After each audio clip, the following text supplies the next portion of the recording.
Même quand vous avez recours à l'hypnose, qui est une technique de reprogrammation du subconscient, cette dernière, pour qu'elle fonctionne, doit être souvent répétée et appuyée par des actions cohérentes.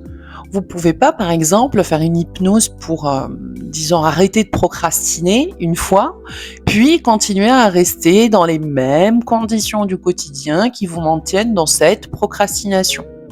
Switcher son mental nécessite la répétition. Les programmes inconscients et les croyances sont le résultat de répétitions sur une longue période. Donc de la même manière, si vous voulez changer vos croyances, martelez-les suffisamment longtemps à votre inconscient.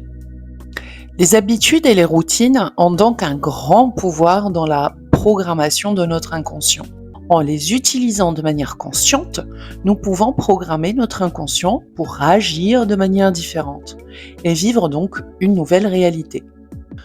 De la même manière que nous ne pouvons pas prétendre à un corps d'athlète sans faire du sport, nous ne pouvons pas switcher de croyance si nous n'avons pas les habitudes qui vont avec la nouvelle croyance que nous voulons atteindre.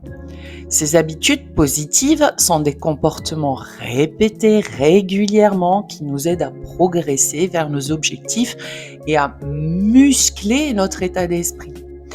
Voici un exercice simple pour vous essayer un nouvel état d'être par la répétition. Pendant 21 jours, parce que c'est le délai nécessaire qu'il faut au cerveau justement pour engrammer une nouvelle habitude, prenez le temps 3 fois par jour, pendant à chaque fois 3 minutes, de vous mettre au calme, confortablement, de mettre un réveil ou un compte à rebours s'il le faut, puis respirez profondément, gonflez votre poitrine, votre ventre, relaxez-vous, détendez-vous et observez. Observez votre corps, observez vos émotions et mettez-vous dans un état de paix et de tranquillité. Au fil du temps, cette habitude deviendra automatique. Elle vous apportera des bienfaits durables, je peux vous l'assurer. Vous allez apprendre à vous observer, à vous concentrer sur vous, sur votre corps, vos sensations. Ça va vous aider à développer une discipline long terme.